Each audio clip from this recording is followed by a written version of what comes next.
Hi అండి. అందరికీ నమస్కారం. Welcome to my channel. ఈ వీడియోలో ఏపీ ప్రభుత్వ ఉద్యోగ పెన్షనర్లకు దసరా లోపు చెల్లింపులండి. దీనికి సంబంధించిన పూర్తి తాజా సమాచారాన్ని వీడియోలో తెలుసుకుందాము. వీడియో అయితే ఎక్కడే గాని స్కిప్ చేయకుండా ఎండ్ వరకు చూసేయండి. అప్పుడే ఇన్ఫర్మేషన్ పూర్తిగా అర్థమవుతుంది. అలాగే వీడియో చూస్తున్న ప్రతి ఒక్కరు వీడియోకి లైక్ చేయండి ఫ్రెండ్స్. ఈ వీడియోని తోటి ఉద్యోగ పెన్షనర్ మిత్రులతో అయితే షేర్ చేయండి.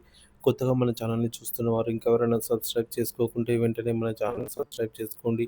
దీని ద్వారా నేను చేసే లేటెస్ట్ వీడియోస్ అన్నీ మీ వరకు రీచ్ అవుతాయి. ఇక ఆలస్యం చేయకుండా వివరాల్లోకైతే వెళ్ళిపోదాము. సో, ఫ్రెండ్స్ ఇక విషయానికి వచ్చినట్లయితే విజయనగరం ఉద్యోగ ఉపాధ్యాయుల సమస్యల పట్ల కూటమి ప్రభుత్వం అనుసరిస్తున్న నిర్లక్ష్య వైఖరి అన్యాయమని, తక్షణమే కొత్త పీఆర్సీ అమలు చేయాలని, దసరాలోపు పెండింగ్‌లో ఉన్న బకాయిలను చెల్లించాలి అని యూటీఎఫ్ రాష్ట్ర సీనియర్ నాయకులు రెడ్డి మోహన్ రావు డిమాండ్ చేశారు. శుక్రవారం స్థానిక సీఐటియు కార్యాలయంలో యూటీఎఫ్ ఆధ్వర్యంలో నిర్వహించిన జిల్లా రణబేరి ముగింపు సభలో ఆయన ముఖ్య అతిథిగా పాల్గొని ప్రసంగించారు. ప్రభుత్వ నిర్లక్ష్యంపై నిప్పులు చెరిగిన రెడ్డి మోహన్ రావు, ఉద్యోగ ఉపాధ్యాయుల ఆర్థికేతర సమస్యలను ప్రభుత్వం పట్టించుకోకపోవడం అత్యంత బాధాకరమని మోహన్ రావు అన్నారు. 12వ పీఆర్సీ కమిషన్ చైర్మన్‌ను తక్షణమే నియమించాలని, అంతవరకు ఉద్యోగులకు 29% మధ్యంతర భృతిని ప్రకటించాలని ఆయన డిమాండ్ చేశారు.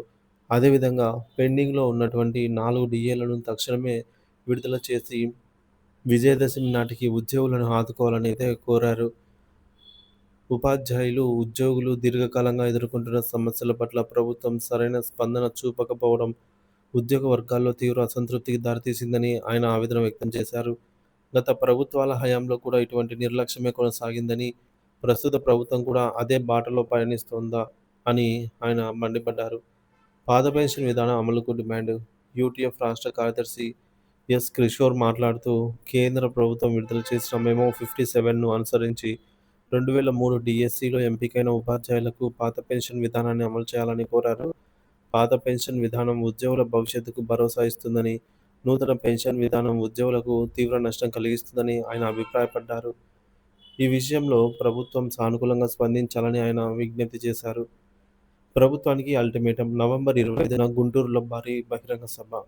ఈ సమస్యలపై ప్రభుత్వం స్పందించకపోతే ఈ నెల 25న గుంటూరులో భారీ బహిరంగ సభ నిర్వహించి ప్రభుత్వానికి అల్టిమేటం ఇస్తామని వక్తులు హెచ్చరించారు.